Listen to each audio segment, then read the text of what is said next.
Hello and welcome to the Boostara podcast. I am your host, James.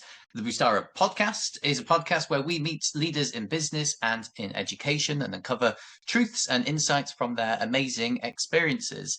At Boostara, we help businesses leverage AI to boost growth, reduce costs, and gain business insights. If you want to learn more about what we can do for you, please type the word growth into the comments below and I'll be sure to reach out. Today, we are very fortunate to be joined by the CEO of Sales Recruiting University, Ryan Hohman. Hello and welcome. Hey, what's up, James? How are you? I'm very good, cheers. Very, very good. We're in different time zones, so I was just joking. Like I think my energy is maybe going to be dropping, but yours should be rising. Where exactly Ready are to you go. calling from today? I'm in Utah. Yeah, Utah, United States. Yeah, Salt Lake County. Brilliant, Yeah, brilliant. been here for Um, about 10 years. wow, wow, wow. Is it your home state? No, from California. I was born in Orange County, California, and grew up primarily in Lake Arrowhead, California, which is in San Bernardino County. Was in OC, Orange County, for a couple more years, and got recruited from the first business that I started in, where I was living in California, and came out here to Utah about 10 years ago to be a director of recruiting for a company. Amazing, amazing. Yeah, and I suppose a really good starting point would be for the listeners that aren't familiar with yourself and what you do. Yeah. Could you kind of run us through your journey from being a sort of commission-based salesperson to CEO of something really quite different and intriguing in my mind? Yeah, you got it. Yes. I'm 36 today, so I've been, in sales and Happy birthday. entrepreneurship. Yeah. What's that? Not today, but as of Oh, right okay. now. And so I've been in, sales and entrepreneurship for about 15 years, over 15 years now. I was the probably what's pretty common in commission-based sales, the typical dropout. And right when I was turning, 21, I left college and I was kind of done with that. I was never a student. Got forced, long story short, into commission-based sales, worked at a call center selling SEO marketing services to small business owners all over the country, selling website development, these kind of things. And that was my first commission-based sales job. I was there for, a couple of years. That's where I cut my teeth, doing 150 outbound calls a day and selling kind of cheap marketing services. Did that for roughly 2 years, about 15, 20 sales reps inside of a call center. Did really well there in terms of, being one of the top reps consistently. From there, I got recruited into mortgage. At 23, 24 years old, I was, selling for a mortgage company, a national mortgage company with about 110, 120 people in the call center, and got licensed and was a top rep there. That was my first six-figure commission-based sales role, making 10 to 20K per month. This was 12 to 13-ish years ago now. I was also the typical, commission-based sales guy, partying like crazy on the weekends and kind of being, stupid. And although I was a top rep, I made enough mistakes at the company. My character wasn't great. Thank God my, things have changed a lot. But anyways, I made enough mistakes to where they let me go. And I always hated, having a boss. So I decided to go into entrepreneurship, had about 50 grand saved up, tried a bunch of, things over like 3 to 6 months and almost ran out of money. Had about $1,500 left. And so then I was forced to go get a job. The highest paying job I could get, as, from what I knew at the time, was mortgage. So I had a mortgage job lined up, and that was roughly 2 weeks away. And I was hanging out with a buddy that worked at the first call center that I worked at, and he was managing Craigslist ads and posting Craigslist ads and scheduling interviews for my ex-sales manager at the call center. And he was just going through this really basic administrative process. And I was like, that's really cool. I've never seen anything like that in terms of a service. And long story short, I was like, I'm going to try this and try to sell this service and cold call companies that are posting sales job ads on Craigslist and charge them a couple $100 a week to manage this process. Came up with this service where I post a Craigslist ad every single day, Monday, Tuesday, Wednesday, Thursday, Friday, and schedule interviews for call centers. Created a business called Build Your Sales Team. Got a little website, business bank account, started cold calling companies on Craigslist. And all of a sudden I was selling and was able to pay my bills within 2 weeks. I didn't have to take that mortgage job. And that grew over, 12 to 18 month period into me building this administrative process to where I could manage the ads and the screening and scheduling of interviews for 15 to 20 companies all over the country in different industries and sales models all by myself. although I was working, 16-hour days or whatever, and Saturdays and Sundays. And I got really good at that. And so that was producing, probably 150 to 200 recruits just by my efforts alone. Yeah. And so I built this really cool process. One of the clients was Evolve Solar. They kind of grew organically, this really amazing national solar sales company. Mm. And they invested into my service, and I helped like 3, 4, 5 of their markets scale. And they got acquired for 50 plus million bucks. And they didn't have any corporate recruiting process, but they were getting a bunch of money and they were going to build a much larger organization. They knew about me in terms of how I manage ads and screen and schedule interviews. And outside of building organically, they didn't know how to recruit like the cold marketplace. So in short, they had me fly up to Utah and then talked me into closing down my little recruiting company. It was just me by myself. I wasn't making a bunch of money. Talked me into closing down my first recruiting company to come out here to be their director of recruiting. And I was like, man, I'm not making the mortgage money that I was. I was a dropout. I'm like, and they were getting acquired by the largest global manufacturing company literally in the world for renewable energy. And I'm like, this is going to allow me to, surpass like what I thought was important at the time, which is, college on the resume and having a good resume. And I'm going to work for the largest, global manufacturing company and probably get back up to my mortgage company and learn a lot. Uh, and so anyways, closed down that company, moved, told all my clients I was done. And I moved, within a week up to Utah, worked there for less than a year. The acquisition was kind of a pain in the butt. I remembered that I didn't like working for other people. So in short, I quit within a year, but I learned a ton. Revamped the service, started my second company called Active Onboard, did that for a year, realized after a year I didn't know enough about recruiting and running a company. So I shut that down, went to go work for another couple large companies for the following 18-ish months. And over about 5 years, whatever the timeline was, I developed this really cool process for consistently recruiting commission-based sales reps and making that really scalable and understanding the full sales cycle or the full recruiting cycle, and started this company, Sales Recruiting University, which we're almost 8 years old. Just this company alone, we've served well over 1,500 businesses. We recruit over 1,000 commission-based sales reps per month through our service. It's radically involved. And so today what we do is we specialize in helping small to medium-sized businesses scale commission-based sales teams. So we build out recruiting and onboarding systems. We install those systems. We remove 80% of the work for clients in terms of the recruiting and onboarding side of scaling their sales team and increase the volume and quality of recruits and retention rates. And they're finally able to scale. We do that for hundreds of businesses all over the country. So that's an amazing introduction, Ryan, and I think I really appreciate your honesty as well in just sharing how to get to being a business owner in the way that you are now. It's not like you suddenly wake up one day and you're suddenly business owner. It's like there's so many ups and downs in that process, right? Well, I think one thing that often sticks with a lot of people is they don't like being managed by someone else, right? They want to do something themselves, but then getting to that point is often a very rocky road, not the same for any two people, right? I mean, I'm wondering from your experience specifically with Sales Recruiting University, was there a moment that inspired the idea for what it has kind of become now? Yeah, that's a great question. So my first 2 previous companies were service-based, just because it's easier for clients to scale when people are doing the work for them, or at least some are primarily or the majority of the work. But Sales Recruiting University, at that time, part of the reason it started with that name is I was going to make an educational business. We're technically an educational company, but companies look at us as a done for you recruiting and onboarding service.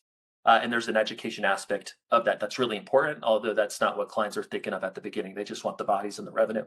Yeah. But anyways, I developed this A to Z recruiting process after that 4 to 5-ish period. I also was a fan of Grant Cardone, and I was familiar with Cardone University.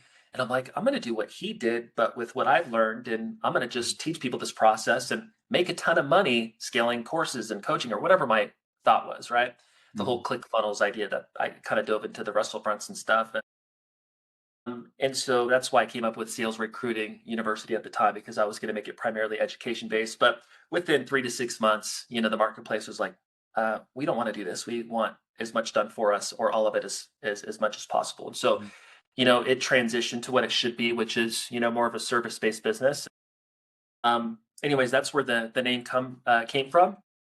Mhm. It's still relevant because we we do primarily have services around recruiting and onboarding, but there's a lot more to that, to scaling a sales team, sales systems, onboarding systems, management systems, culture systems, and so much more. And so there is an educational and a coaching aspect to our service, but clients are able to participate in that as much as they want to. That's amazing. I mean, would you say there's for companies that you work with that approach you, or vice versa, is there a bit of a misconception from businesses on what it takes to build a sales, well, a high performing sales team as what you bring to them? Yeah, definitely. I mean, you have the best organizations that have highly successful sales teams that come to us, and they get it because they really understand like the volume aspect of recruiting and really what it takes to recruit and onboard reps. And they come to us and they're just looking to increase the volume and the quality of recruits and save time in the process. They get it, but that's not the majority of businesses, right? They don't really get what it takes. And so I would say the perception is off in a couple areas. First is like the volume piece, right? And I'm talking more in the context of, excuse me, scaling a commission-based sales team, right? So that's our specialty is we build commission-based sales teams, or primarily commission-based sales teams, or we'll help a company transition from a salaried model to an all commission model, which is really common for, obvious reasons. And so, but most companies don't understand the volume aspect. What I mean by that is, at very best, if you have, a fairly short sales cycle, really amazing onboarding, training, and management systems, and a good comp plan, maybe you can recruit two and keep one rep, right? Which Mm. is a percent retention rate. But then you have all sorts of different sales models, sales cycles, different onboarding, training, and management systems, different industries. And, you could have as an example, a short sales cycle to consumer opportunity where a rep can go out and, successfully do the job within 3 to 4, 5, 10 days, and they Mm. can immediately see success and see commissions coming in.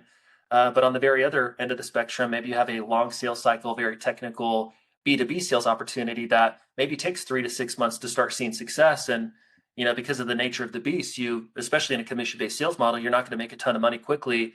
And because of the nature of the sales cycle and the opportunity, and because of the nature of not making a ton of money at the beginning, you maybe have to recruit at least 5 or maybe up to 10 reps to get one to stick over time. And then you have everything in between. And so the first thing is like the volume aspect that is required. What we typically see for the small business owner, and this is when they have decent onboarding systems, is they need to recruit 4, maybe 5 reps to get one to stick past the 12-month mark, or one to stick and scale up into the bare minimum expectation. So Mm. most companies don't have quotas and expectations before working with us, and we help them define those things. But let's say that they expect a $500,000 in revenue as the bare minimum expectation for each rep working full time over a 12-month period. Well, they may need to recruit and onboard 4 to 5 commission-based or primarily commission-based sales reps to be able to get that one rep to stick. Now, Mm. that volume piece is a lot of the times overwhelming, at least the idea of it, and they don't know how to execute on it, right? Because, like on the recruiting side, it takes 100 applications just to get one rep into onboarding, right? So 100 applications come in, 80% of them are not even worth connecting with. So you need to go through 100 applications, 80% of them need to be cycled out. That leaves another 20% who are potentially worth considering. Those 20% need to go through an entire recruiting system. Assuming the recruiting system is good, out of those 20 candidates, 2 will verbally say yes. And in a commission-based opportunity where there's not a lot of financial security, at least, Mm. even though 2 verbally said yes, one of them will show up into onboarding, and we would consider that like a hire, somebody who signed their agreement and showed up on Monday. Now, that Mm. typical time investment from 100 applications to one recruit is at least 10 hours for the normal company recruiting. And that's not even the onboarding process. Now, if we need to hypothetically recruit 4 reps to get one to stick, all of a sudden you're looking at 400 applications, 320 need to be cycled out, which is 80%. 80 of those, which is 20%, need to go through the recruiting process. 8 of them will verbally say yes, 4 of them will show up on Monday, and 1 of them will stick, assuming you have good onboarding processes. So Mm. just on the recruiting side, in that example, assuming a 25% retention rate, which is recruiting 4 to get one to stick, you're looking at 40 hours of recruiting work. And Mm. so at first they don't, they think that, oh, if I just get the right person, everything will be easy, right? I Yeah. just need the right person. But there's so much more to that. You need to understand how to recruit, and it needs to be done at scale, both on the recruiting and onboarding side. On the onboarding side, the time investment is 2x plus. So Yeah. maybe if it takes 10 hours to recruit one rep, well, the onboarding time investment from leadership is a 20-hour time investment. And Mm. so if you look at, four recruits, 4 recruits in the recruiting process and 4 recruits in the onboarding process based on a 10-hour and a 20-hour time investment between both topics, you're looking at up to 120 hours in time investment in the recruiting and onboarding process just to get one rep retained. Mm. Now that is 100% worth it, but most companies, don't have the systems, the desire, the human resources, the time, to kind of execute on that, or the know how to. So, Mm. you know, that was a long-winded, but Yeah, yeah. the volume Sure, piece sure. is a I think big one. that's amazing is the the the number aspect, right, of sales and I suppose the growth that you want to go to, right? I mean, Yeah. would you say that's what most companies get wrong coming into it? And like that is, for anyone listening or any company that you're about to start talking to, is that what the kind of mindset and the understanding you want from them? At like the first step is to understand the numbers that they Yeah, need. that's a good question. If I were to like kind of pick one like general thing, like you need to really get this before you commit to scaling. Mm. That's an important one. But there's kind of, top of mind, I think of two things. But to kind of finish up on that, if a company wants to scale a sales team of 10, right? And it's hypothetically 4 recruits for every one, well, now you're looking at 400 hours, 4,000 Mm. applications. And so it's a volume and a time investment and a system and execution thing. So Mm. the volume piece is one, not to be too redundant. The next thing is, and this is really subjective, but the next thing that I see is a misunderstanding on the type of recruit somebody can get. And Yeah. so, um, a good way to better understand this is what I call the 10-30-60 rule, right? So you got the 10-30-60 rule. You got the top 10, which is the top 10% of candidates. It's the recruits that everybody wants. You got the middle 30% of candidates, which I call the average Joes or the average Janes. Those are the reps who will still show up and do the activities and hit the bare minimum expectations. Mm. And then you have the bottom 60% of people, which are people who ideally cycle out of the recruiting process, but at a bare minimum, they'll cycle out of the onboarding process. So the 10-30-60 rule. Now, what we see as where companies kind of get something wrong, my main point is they're assuming that they deserve or are going to consistently get the top 10% of candidates, which in a Mm. lot of cases, especially in an all commission opportunity, is just not the case. As an example, let's say that I were to lose, my recruiting company today and I needed to go provide for my wife and my 2 kids, right? Well, am I going to pick an opportunity where I get 180K or 250K base plus equity plus commissions, and I can make 350 to 500K with Mm. a company who has a successful organization with money in the bank, with a brand, and blah blah blah blah? Or am I going to work with a small business owner who has nothing in place, no brand, no reviews? It's just an all commission opportunity, no financial security there, nothing proven. Like, what am I going to choose? Yeah. Right? As a top 10% candidate, it's obviously going to be the first one.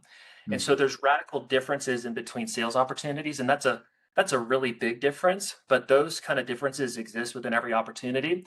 And what I see, at least to answer the question, is a lot of small business owners come in, um, medium-sized business owners, and they're thinking a specific type of candidate that they want or deserve or need to see success, but that's not the reality. Not the reality is not what I mean by not the reality is first, their opportunity may not demand that quality of candidate. Okay. Mm. But also, they don't necessarily need that, assuming they know how to recruit and onboard reps and get them producing. Okay. In my first couple sales jobs, right? I was just a idiot kid with 30 jobs before I got my first commission-based sales job. And within 2 weeks, I was a top performer. And then when I got into a big boy mortgage sales job, I was immediately a top performer out of 110 reps. I didn't have this crazy experience. It's because, they recruited me and then put me into a system that I followed that. And I simply followed the system and did the work, and the system plus my work resulted into success. And that's kind of the idea. And so, the goal is always to get volume of, quality candidates, but it's not a predictable thing, especially if you don't have the very best opportunity in the marketplace. Yeah. And so, I'm not sure if that kind of makes sense, but hopefully that's helpful to at least Yeah. a Yeah. Yeah. couple.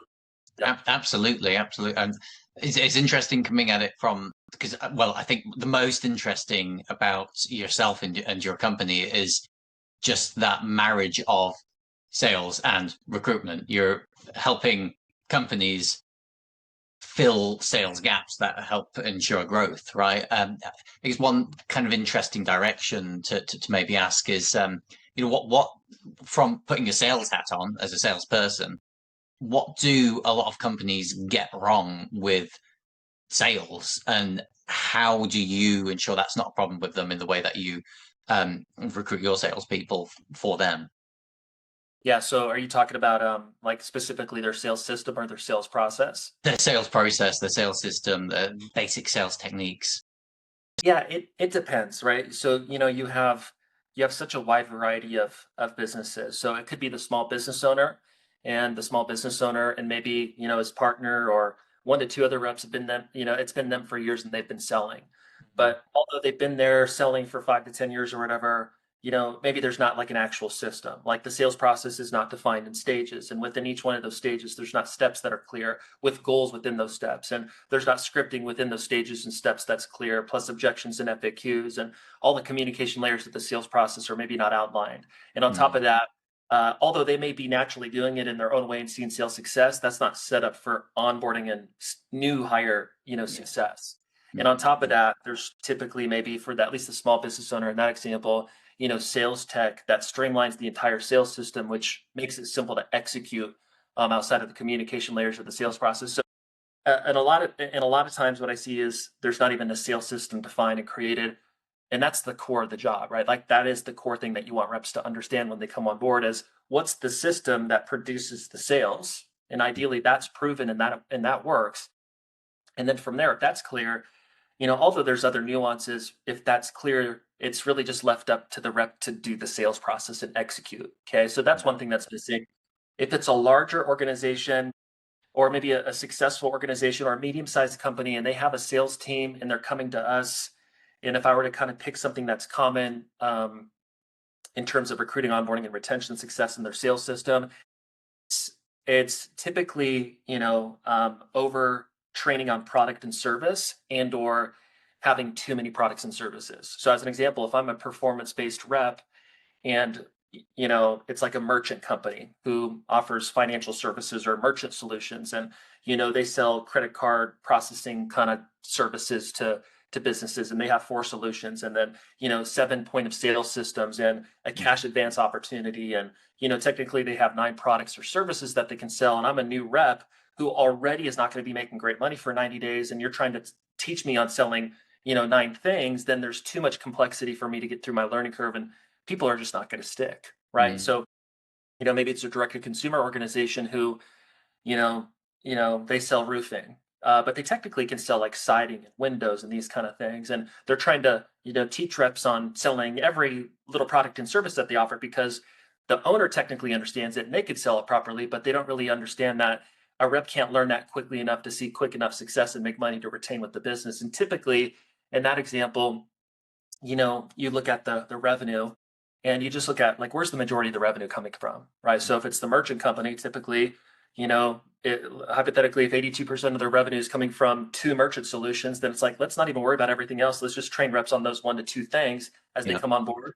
And we're about 3 to 6 months later adding things to their tool belt. Same thing with the, maybe the home improvement company of 78% of their revenue is coming from roofing. Then let's just focus on that because that's where the company is successful. That's what they know the best. And therefore, that's what they're most likely to lead people. They're going to be able to support and lead people better in that area. And that just kind of objectively shows that that's the easiest way to make money within the business, which will translate to the sales team as well. And so simplifying the offer is typically a common issue within a sales system too.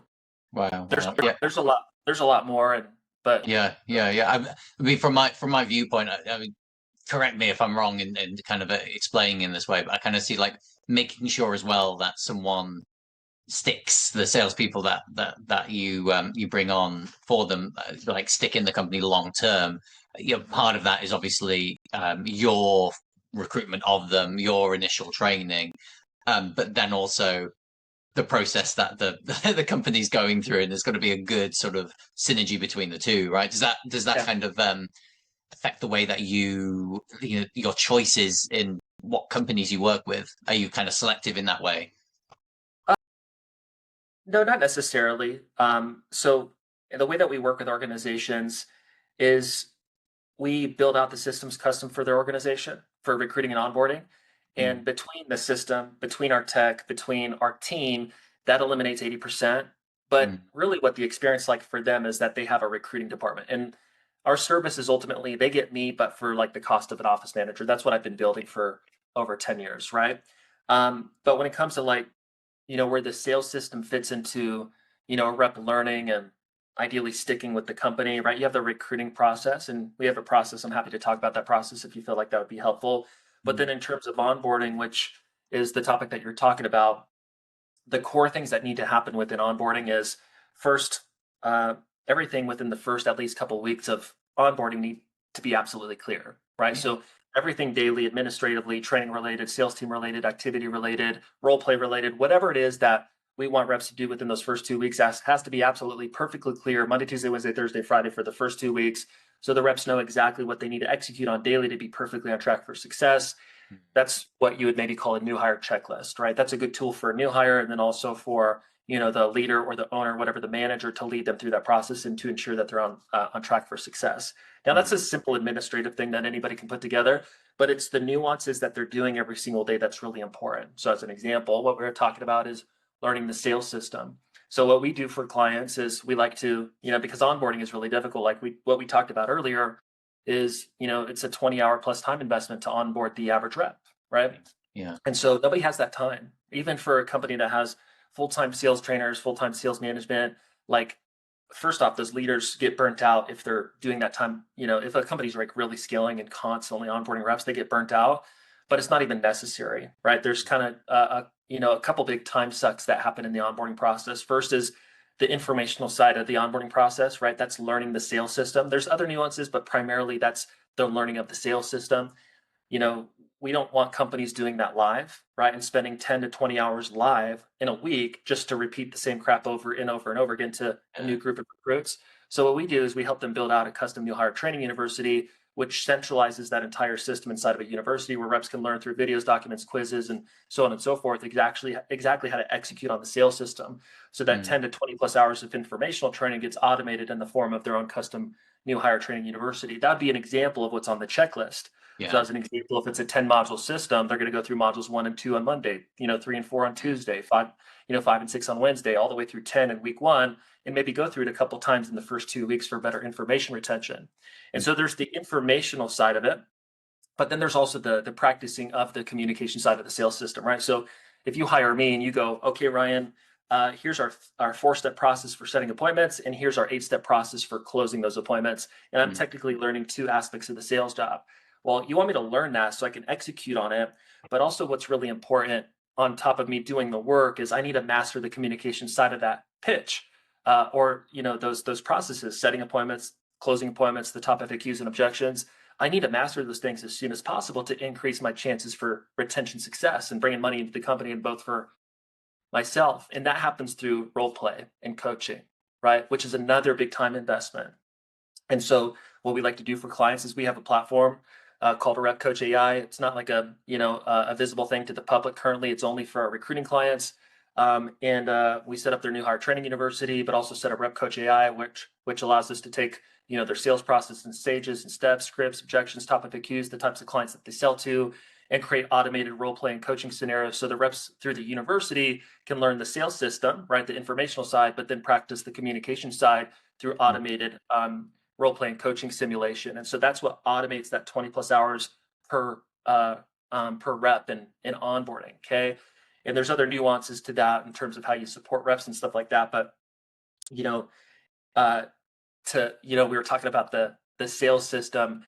It's having the sales system defined in stages, steps, scripts, top FAQs, objections, having the sales tech created, and then mm. in the onboarding process, teaching the reps how to execute on that. We like to automate that. So they need to learn it, but then they also need to practice the communication side, and you want that to happen as quickly as possible. Going through the information multiple times for information retention, and ideally practicing the pitch 50 to 100 times as soon as possible so they can be confident and master the sales pitch. And if you can squeeze all that within a 2 to 4 week period as they come on board, then they'll understand the sales system. And assuming they're doing the work, they'll ramp up into success. Concentrated practice to get them to the final result a lot quicker, right? That's like the 9-year rule. Like if you condense it, condense all of those hours, put the quality in there, then you're going to get your recruits there a lot faster, right? And, needless to say, because I mean, I have to go into the AI direction that um, you are open to using AI, but I guess a good kind of question is how do you feel in terms of using AI from your own sort of position as a CEO? Because it's obviously inbuilt into the company, and it's something that's absolutely helping you to go at a much faster rate. Yeah. But yeah, how do you feel like using it yourself? Do you see the positives? Do you see the negatives? What's your take on it as a leader using AI? Yeah, no negatives for me.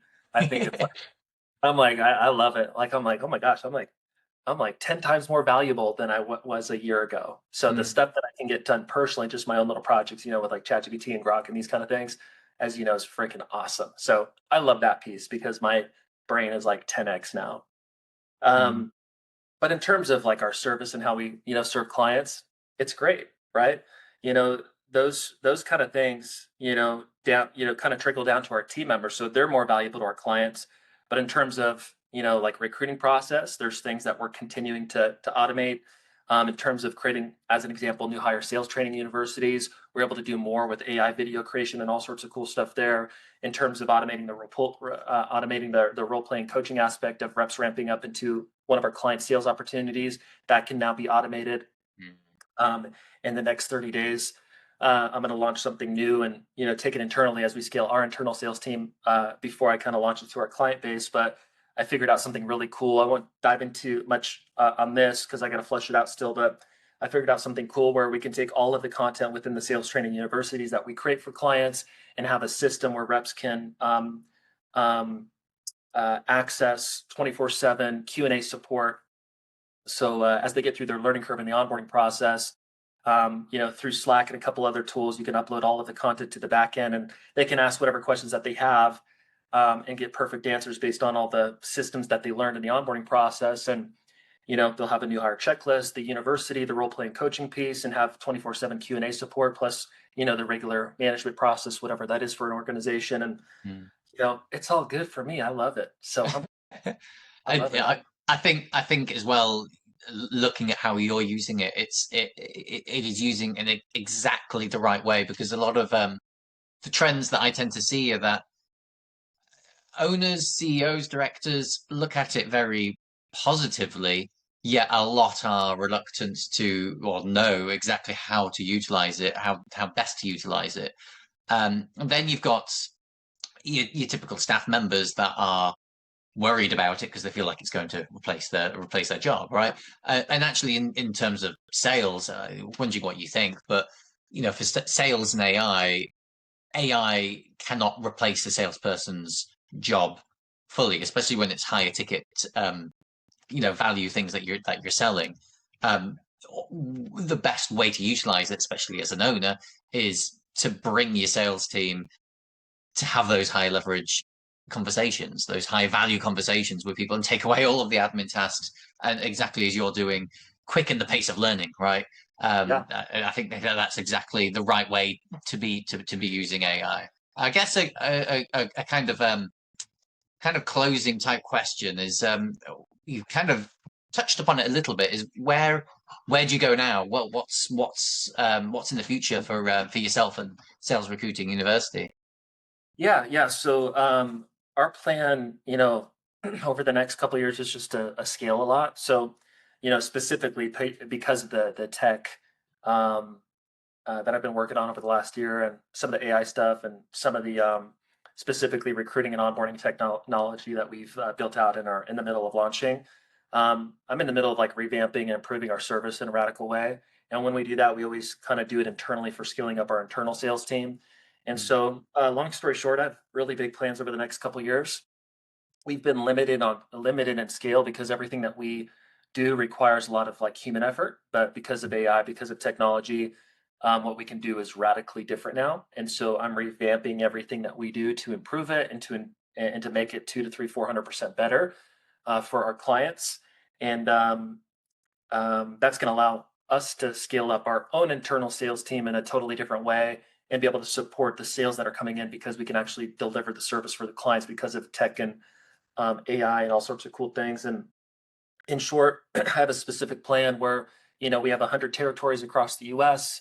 that allows for a specific amount of revenue per sales rep in terms of selling our services, and we have a really big plan for a future org chart to build a 100-person sales team with 10 sales managers and a VP. And so my big focus is, I'm in the middle of revamping our marketing and sales process. We've been kind of small for several years.